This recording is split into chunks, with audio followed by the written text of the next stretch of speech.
You're listening to the Entrepreneur to Author podcast, episode number 20.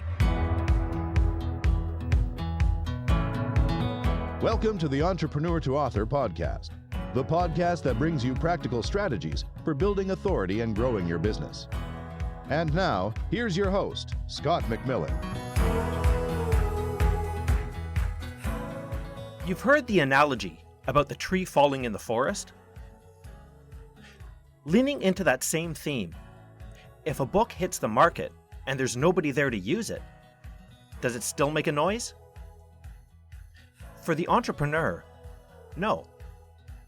A book is an incredible asset for growing a business and building the author's profile and authority. But despite what some might tell you, it's not enough to set it loose on the world and then forget about it.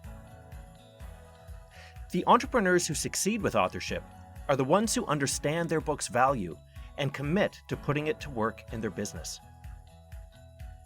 They're the ones who use the IP laid out in their book to create unique products that stand out from the competition.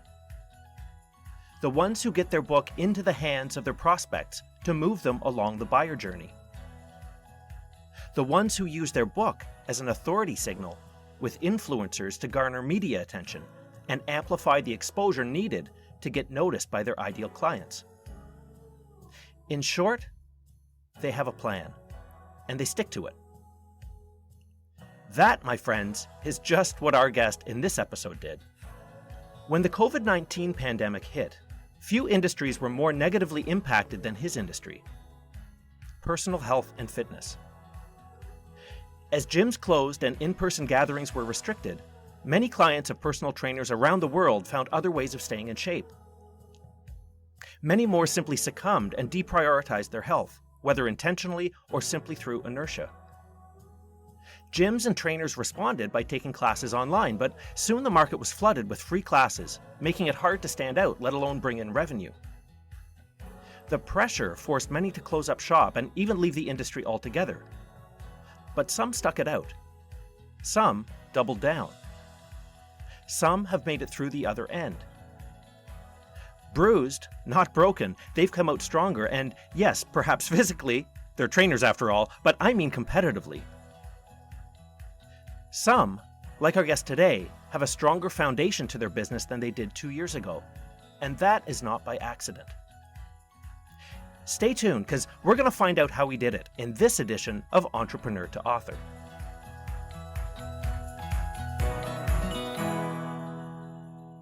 My guest today is a friend who I've gotten to know personally and professionally through the pandemic. He and I were both part of the first Canadian cohort of the Key Person of Influence Business Accelerator, and we're lucky enough to be part of the same accountability group, which we've maintained to this day. At Grammar Factory, we had the distinct honor of publishing his book earlier this year, and what I've seen since the book launched is a bit of a masterclass on how to leverage your book, which is why I wanted to have him on the show. He's a fitness and lifestyle coach, author of Your Personal Revolution: 5 Steps to Taking Back Control of Your Health and Fitness, creator of the Personal Revolution Method, and founder of Personal Revolution. He's been featured on Global News, Get Out There magazine, Blog.to, and on City TV's Breakfast Television, just to name a few. Please join me in welcoming Jay Quarmby to the show. Jay, thanks for being here. Hey, Scott. Thanks a lot for having me. First off, could you give the listeners a little bit of a sense of your background and the sorts of people that you help through your business? Sure. So originally I'm from Australia, as you could probably tell, and obviously you already know, but for the listeners at home, I've lived in Toronto since 2008.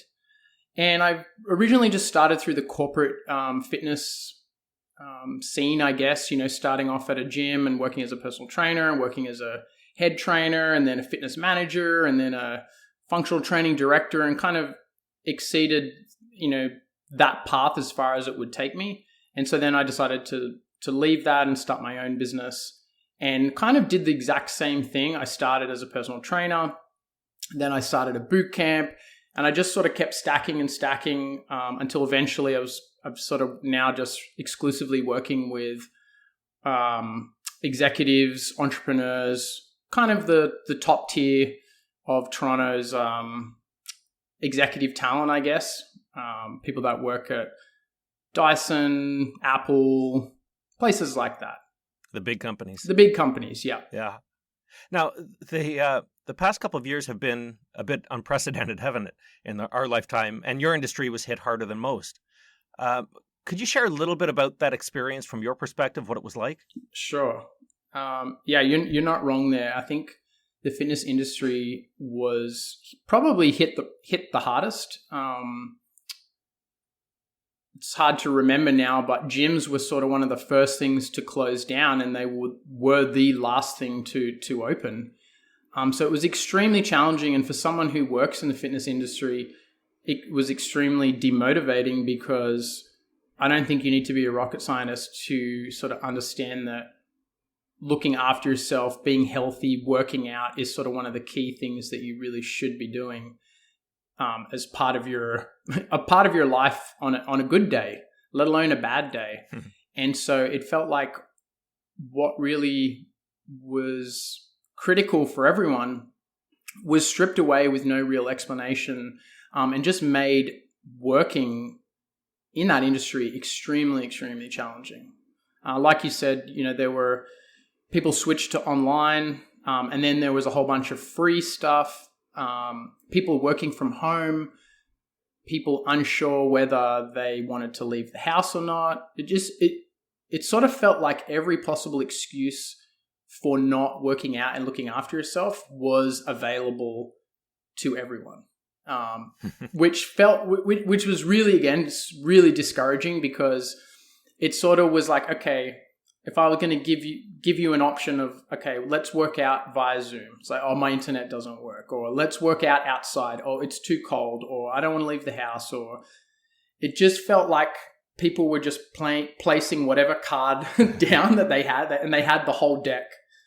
Yeah. So it was really tough. Yeah. It's interesting, because with something like fitness, as important as it is, it requires dedication, doesn't it? And it requires commitment. And oftentimes people are looking for a reason not to, get up early and put in the time, or because it does require effort. So yeah, I can totally get how, the pandemic offered an unprecedented excuse to not take care of yourself.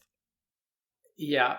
One thing that I remember is when the gyms did finally reopen, a friend of mine was talking to me about how he really wants to get back into the gym, and he wants to look after himself. And I sort of said to him, well, the gyms are reopen. Like, what? Go and join. And straight away he just said to me, oh, I'm going to later. I'm too busy right now.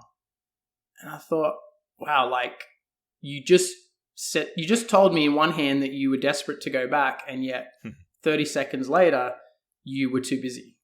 And that kind of, I think that's a good sort of sum up of how people are feeling about trying to get back into the gym and looking after themselves. It's really polaring pools at the moment, and most people are just sort of sitting right in the middle. Yeah. I totally understand that. So let's talk about the move to online, because I think a lot of businesses, not just in your industry, but lots of industries, took advantage to bring things online, and in some areas I think that works really well, in others it doesn't.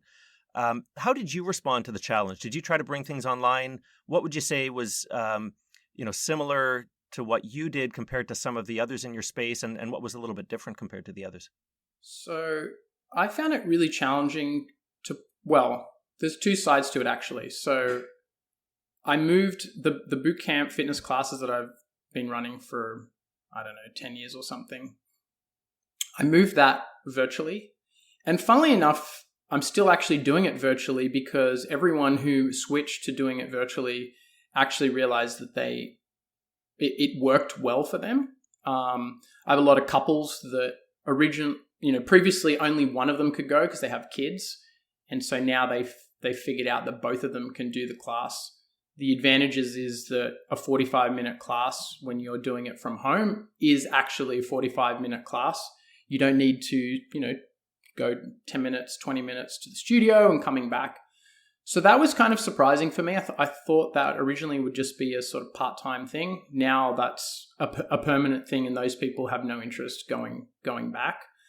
On the other side of the coin, the personal training and one-on-one I did originally move that to online. And I think because of the kind of clients that I have who are executives, entrepreneur, people who are kind of type A, really sort of switched on people, it just didn't gel well with them. I feel like they needed the interpersonal connection, the conversation, the coaching, the sort of other elements that I bring into it. And so I just found for me personally that it didn't jive with my clients. It also didn't jive with me because I also benefit from the one-on-one, the interaction, the conversation. And I realized that I just didn't want to sit in front of my computer all day talking to people, like training people. I might as well have just got a corporate job. Felt like it was exactly the same thing. So yeah, it was kind of an interesting... I was surprised at sort of how the online thing panned out. And some people love it. And I know some trainers just went completely online everything. But for me and my clients, it didn't really work. Yeah, like a lot of things with the pandemic, I find things are very bifurcated. Things work really well for some people and just a complete disaster for others, right? You think about all of the people that have were trying to homeschool kids, right? And could get absolutely nothing done. And then you've got others who, without the distractions, were super productive. So it sounds like the same thing was true in fitness as well. Now, part of what was different, I think, for you is you wrote and published Your Personal Revolution during the pandemic. And I'd love to chat a little bit about first the experience of writing it, and then delve in a little bit into how you've been using it. Because like I said in the intro, I've been really impressed at your approach. So let's first tell me about the writing experience. Did you find it hard to get your manuscript written? Okay, so that was something that, at the start of the pandemic, originally I was just in shock of just sort of not working at all when everyone was completely, terrified of what was going on and there really wasn't anything happening. So instead of me just sort of playing video games all day, which is probably what I would have liked to have done, I really dove into writing the book.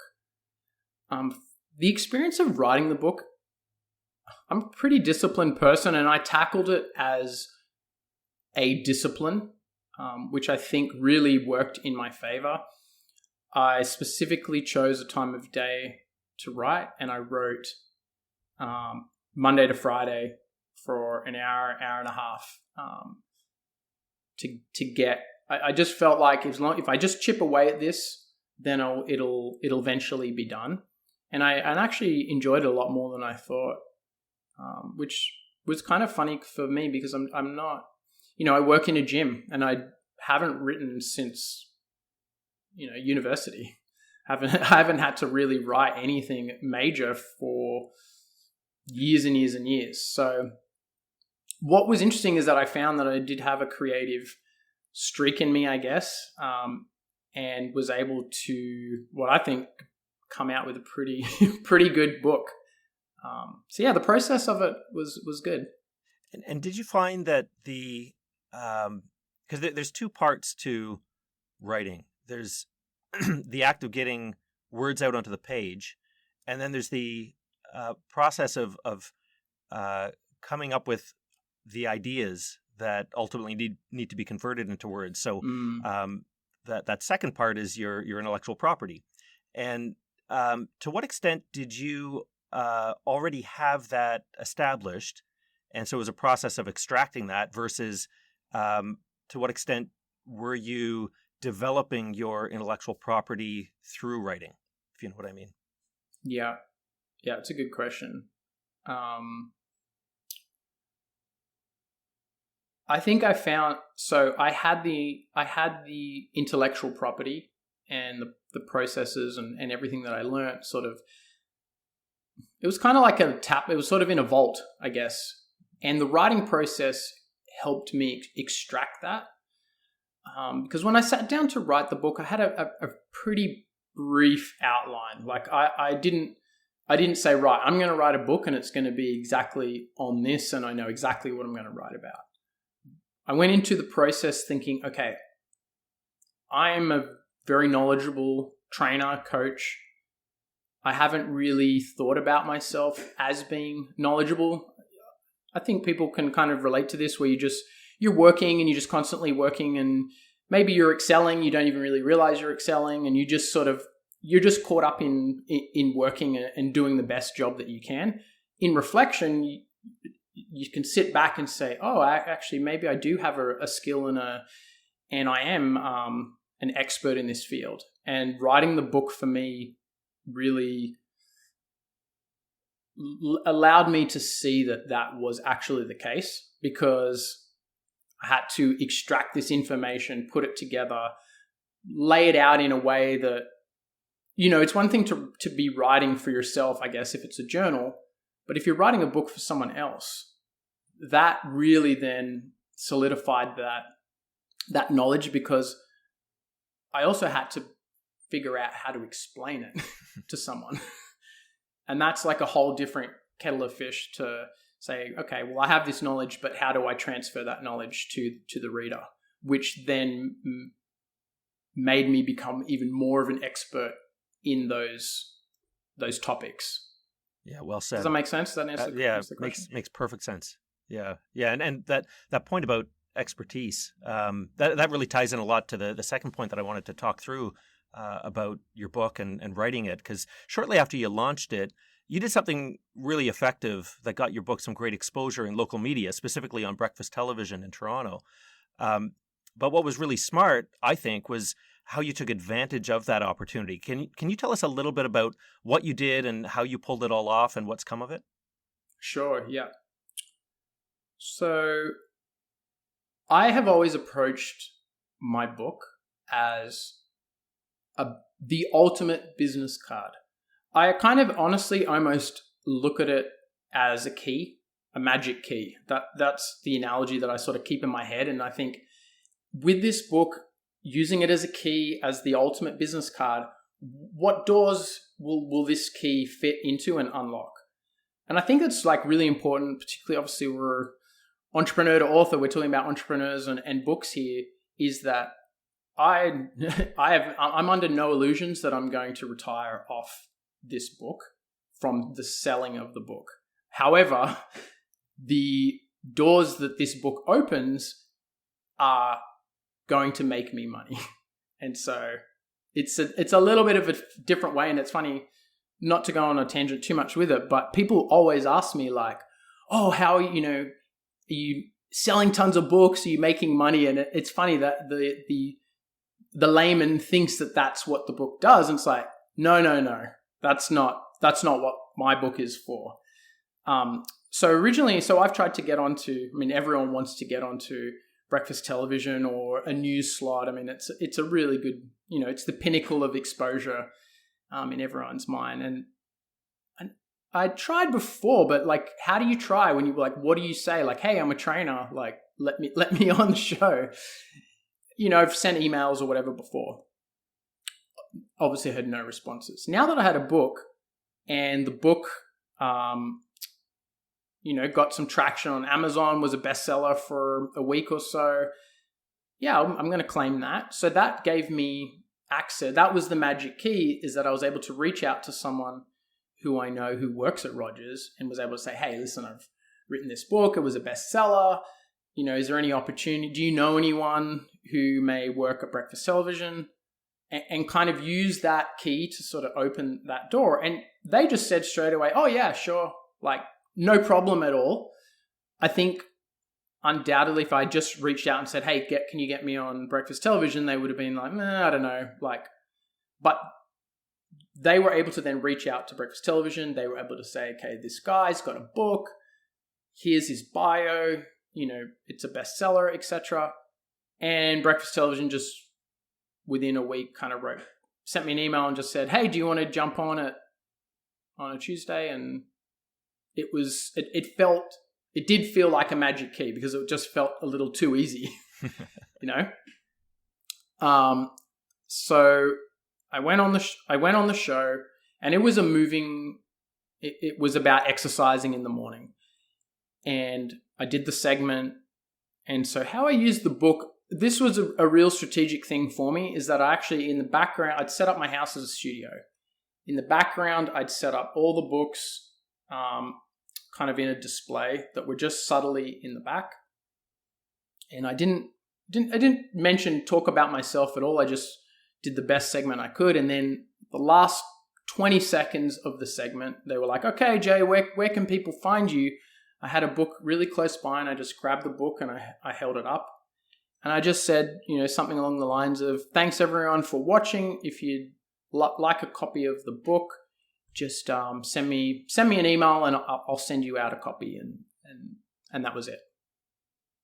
And I thought, okay, who knows what's what's going to happen. And I had hundreds of emails from all over Canada asking me for a copy of the book, telling me that they really enjoyed the segment. It just felt like really organic, natural traction and interest and desire, and I thought, okay, that I absolutely nailed that. How quickly did those leads come in? Oh, within 3 or 4 days. I mean, within 24 hours, I'd already had 50, 60 people send me an email. Incredible. Yeah. And it was, what was really interesting was that they were genuine emails of interest, not just like, hey, send me the book. It was a really good lead. And so I obviously sent out the book.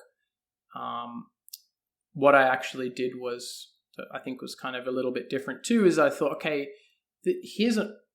I've just been given the opportunity I've been given hundreds of addresses. Now, I don't know there's any time that anyone is just like you've just happily given your address to someone. So I thought, okay, great. I can send out, like, they want something from me. So I sent out a little brochure and a letter, written specifically to them, and the book and my business card and some stickers, and was able to like send this, beautiful little package to them, which just makes me someone that they want to know, Absolutely. And now you also launched a product called, well, you've launched a series of products related to the IP in the book. I think the most recent that I've seen is Personal Revolution Reset Experiences.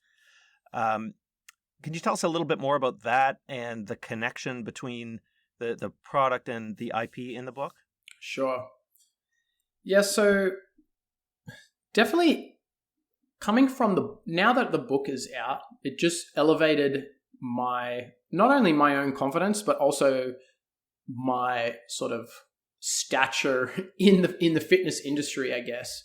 If you think, I know probably 50 trainers, if not more, over the years that I've worked here, and none of them have a book that comes to mind. So it just really pushed me up into a different level, which I think gave me the confidence to really think outside the box a little bit more and think about, okay, well, what can I create and offer to clients that is unique? If I'm a unique trainer, and what can I do? So over the pandemic, people really didn't look after themselves and really neglected health and wellness. And about maybe 2 months ago or so, I created a health and wellness day for a group of friends of mine where we just sort of catch up and, go for a couple beers or whatever. And I think all of us were just lacking that health and wellness and looking after ourselves. And so we said, okay, let's do a full day of just taking care of ourselves, which is highly unusual for a group of guys. I think guys don't normally want to do that. And so we did a workout, and then we went and grabbed a protein shake, and then we went and, did a meditation, and then we had some more lunch, and then we went and did some hot and cold therapy, and we just sort of stacked this huge day together. And by the end of the day, like, I just couldn't even remember my own name and all the stress. And yeah, normally you feel pretty good after one of those things, but trust me, when you do 3 or 4 and fill a whole day with that stuff, just taking care of yourself, I had the best sleep I've had in months. And one of the guys during the day said, you know what, someone should organize this. Like, someone should actually do this as a business and provide this for other people, because this is so fantastic. I would even take my team on this particular day. So I said, all right, if you want to take your team on this day, I'll organize it and let's talk. So he said, okay, cool. So I came home and that was sort of where this personal revolution reset experience was born. And so now I'm offering it as primarily for men, because men generally don't look after themselves as well as women do. Like, women are happy to go to a spa and get their nails done and do a facial together. Men, we sort of steer away from that. So yeah, I'm really excited, and it's exactly what people need right now. Coming out of COVID is that connection with a small group of people, looking after yourself, hitting all aspects of the body, mindfulness, fitness, relaxation, rejuvenation. It's all packaged up in one day, and I'm really excited about it. That really is exciting. And what I love about that from a business perspective is that it's a true example of listening to the market, right? And having some intellectual property that you could connect to a need that you heard from this guy that was on that experience with you, and then crafting that into something that's repeatable and scalable. That's such a great example of product development. So what's next for you? Where are you focused now in terms of continuing to build your profile and authority as a thought leader and expert in the health and fitness space? So I got a number of things. One actually is that I want to utilize the book even more. To be honest, I've done some good things with it. But going back to that analogy of holding this magic key, I haven't opened as many doors as I could with it, and I want to explore what other doors can I open. So maybe it's going on more podcasts like this and talking about it. Maybe it's using it for partnerships with other companies. Again, it's, if I reach out to maybe a supplement company or a fitness equipment provider, the book's going to really open that door for me. I know that. I just need to figure out, okay, who do I need to speak to? How do I use the key? So I really want to start exploring some of those things and kind of building up this bigger partnership and using all of these other companies and other partners to sort of build my health and wellness day into a even bigger and a better experience, I guess, is if I can get partners that with supplements and other things, and maybe there's a clothing brand, that will turn it into like a pretty extraordinary day. What else am I interested in? The industry is still struggling a lot, and people still are on the fence about getting back into the gym and into training. And so I really want to focus on trying to sort of build up some of my one-on-one clients as well, and just kind of preaching the good news about looking after yourself and getting back in the gym, and it's okay, and looking after yourself. That's something that I'm really passionate about. So I think that's the two main things that I'm going to focus on over the next 12 months. Yeah, amazing. Well, listen, it kind of in that vein, what's the best way for listeners to learn more about you or get in touch with you, whether they be individuals looking for a reset experience or maybe their partners, right, looking to help their teams or partner in some other way? What's the best way to get in touch with you? Probably the easiest way to get in touch with me is just go to thepersonalrevolution.com. There's all the information about me is on there, and there's a contact page. You can send me a message off that. You can also find me on Instagram, The Personal Revolution. Don't message me on that because I don't use it a lot, but if you want to keep track of what I'm doing and that kind of good stuff, feel free. And I guess I need to sort of back up what I was saying before about using the book as a business card and opportunities. So if anyone who's listening would like a copy of the book, send me a message. Just go to my website, say you'd like a copy, and I'll send you out a copy for free. That's amazing. Very generous. Okay, great. And we'll be sure to put those links in the show notes for easy reference. Listen, Jay, it's been great speaking with you today. And I mean it when I say I'm really fortunate to count you as a friend. And, it's so great to have front row seats and watch how you've evolved and continue to evolve your business to stand out positively from the competition. So again, thank you for being here. Thanks, Scott. Thanks. And thanks to everyone who's listening. Hope you have a good day. I just love chatting with Jay. Not only because of his charming Australian accent, but because there's so much we can learn from entrepreneurs who've traveled the entrepreneur to author journey and are using their book effectively. As I think about this conversation with Jay, here are a few important takeaways to consider. So, remember this.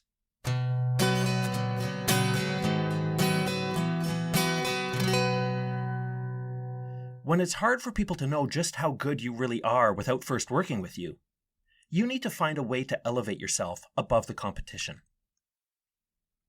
Your book is a magic key that opens doors that were previously locked to you.